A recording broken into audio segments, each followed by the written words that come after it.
talent-wise, how your guys performed on Saturday night? I thought for the most part it was a clean game. Obviously, there's things that everyone can improve on with the details with regard to technique and all that, but from an assignment standpoint, I felt like it was very clean.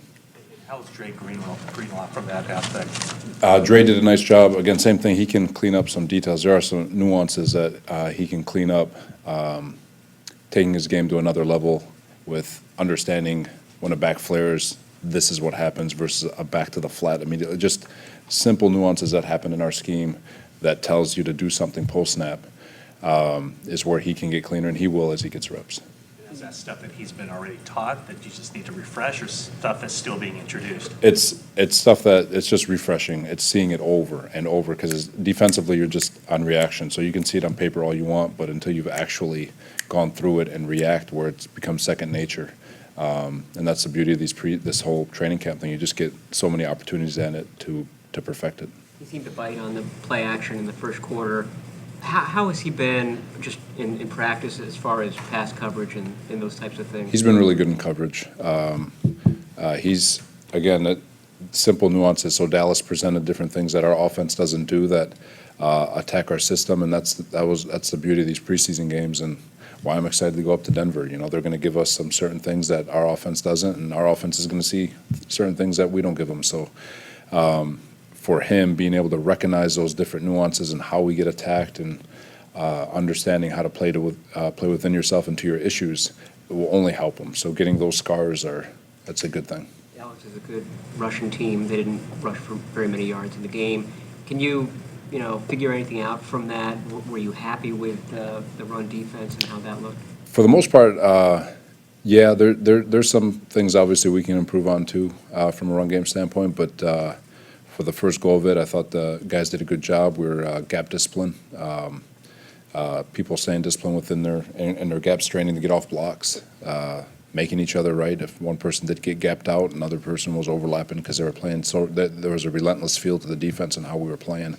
And when you've got that, a lot of guys can make people right on the fly. But it was clean. Run game was clean for the most part. They didn't present us with a lot of different things. They ran 3 runs that we've been wanting to work against, and I think we those 3 carries, 1 yard. So on a particular run that I feel like we're going to see a lot this year, and we knocked it out. So those were the 3 runs that I wanted to see. Everything else was no different than what we've been getting from our offense. You guys sat, obviously, basically all your starters with the exception of maybe a couple guys. But in terms of the injured guys, particularly the defensive ends, what are they missing at this point in training camp? And I mean, obviously you want everybody healthy, but are you concerned about their lack of work getting ramped up for the preseason? As a coach, I'm always paranoid, but a lot of those guys have proven that they can come out. I mean, Aaron Donald comes out and doesn't skip a beat. Joey Bosa's missed time, but doesn't skip a beat. But to me, you're missing that. You've got a new D-line coach. You've got new nuances to different techniques that he's teaching, especially from a game standpoint when you're working with a 3 technique and you're trying to create that continuity.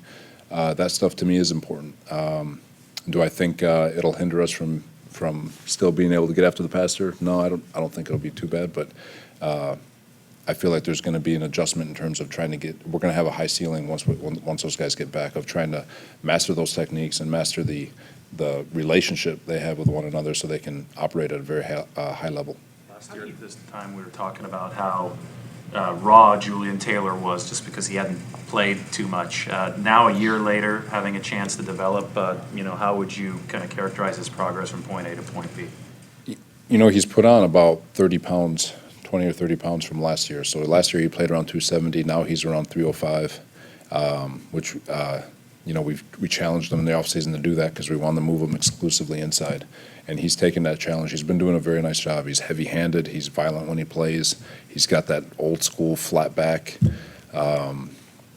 great balance and footwork. So what happened to him a year ago was more, he just got tired towards the end of training camp. And so he's been doing a good job taking care of his body, making sure that he stays fresh. But when he's fresh and he's on it, he is a very violent player. And he moves people. So he's been good so far, and he's got to continue to just get better. Robert, how do you view that, the Adrian Colbert play? I mean, just use the word violent. That was a very violent hit. Is there a part of you that likes that aggression, but channeling it in that way where he ends up getting disqualified and a penalty? Just how do you look back on that play? We're fortunate because we had two plays exactly like that. For one, Exum delivered a shoulder shot right to the chest, which is what we teach. You've got to do everything as a defender to make sure that you're not leading with your head and be deliberate to show the refs that you are not trying to lead with your head. I don't think Adrian was trying to lead with his head. I know his intent. I know the man. So being able to show why he got flagged versus why Exum did not get flagged when really it was the same type of play, it was great for us so we could teach them to show them exactly where it went wrong. From an ejection standpoint, I don't know, the league office decided that. I know the intent of the man. You could see it. It's such a bang play. They're going to call it 100% of the time. I just don't know about the ejection. I'm still trying to learn that one. It was, as far as Adrian goes, last year he was a starter. And he says now that maybe he didn't approach that the right way with some distractions and stuff. Do you see that he's more focused this year? And I mean, it looks like there's quite a numbers game going on at that safety position. Where does he stand? There's a great competition going on in that safety room. There's legitimate safeties all over the place in that group. I'm very excited about them.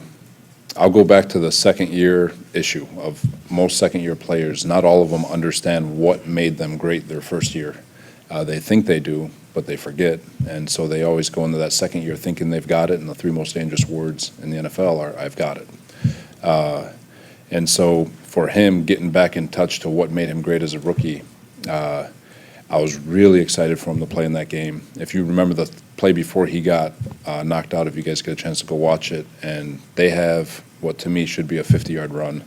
And when the back spilled out the back door, broke a couple tackles, and Adrian Colbert comes flying out of the middle of the field and tackles it for 9. Those were the plays that made him special his rookie year. And when you watch that clip, it was awesome. And for him, I mean, it leads to 2nd and 1, which we get the sack. It goes to 3rd and 5, which goes to him getting knocked out of the game. But if he can reconnect to what he was as a rookie in terms of just playing discipline in the middle of the field and understanding that he's got a special talent with regards to tracking his speed, finding the ball finding the ball from the middle of the field, going red line to red line, and tracking the ball coming out, he'll have a chance. But again, for that safety room, to answer your question, there's great competition all over the place. You told us in June, I think, that he had gotten up to 210 pounds. Has that affected his speed? Do you want to see a free safety at 210, or would you rather have him a little smaller? We always, I'm on the same philosophy as Coach Shanahan in terms of be as big and as strong as you can without sacrificing your speed. If you watch the play before the first down, before he gets ejected, he has not lost a step. He actually looked faster. I think he clocked in as the second fastest time during the game on whatever the GPS thing is. So his speed is not an issue. Who was the fastest? I don't know. I think it was Debo, AC, and I don't know. You'd have to ask Coach. I think he has it. Couple more. Al Shahir showed up a couple times, particularly on that screen. What is your assessment of him being this summer? Aziz, he's been doing good. He missed all the OTAs, undrafted rookie. He's progressing the right way. These next 2 weeks are going to be big for him in terms of proving that the league's not too big for him. So still trying to make sure that we get a good evaluation on him before we speak up. You figure he's still fresh in terms of just getting here. So this Denver week, Kansas City, and then, of course, that 4th preseason game will go a long way. So a lot of stuff for him before I could put a stamp on him. He obviously had that serious knee injury last year. Are you still have been careful with him because of that, or are you treating him like, okay, next you're ready to go? We're still talking about Aziz? Yeah. Yeah. We're following the direction of the performance staff. So day to day, they've got a plan for him, and we're just adhering to it. Well, what do you hope to accomplish when you guys go to Denver and looking a little bit beyond that? It seems like the schedule gets a little bit strange. How are you guys going to manage that? From a defensive standpoint with Denver, the message is no different. You can feel a defense when you watch tape, when you watch a live copy, when you're watching football. You can feel a defense on TV. Just turn off the sound and just watch it. And so the intent is to go up there, compete our tails off, and make sure that Denver feels every last bit of you. And it's not from a cheap shot or anything, but just your speed, your technique, your effort, all of it that was kind of represented in that Dallas game. Take that up to Denver along with the execution part, and that's all we're looking for. The results, we never talk about results, but with Denver, it's to go up there, compete, and do exactly what they've been doing all camp. It's just going against a different team. You plan on having more starters play on Monday night? That's up to Kyle. We haven't talked about that one yet. All right, guys, nice coach. All right. Thanks, everybody.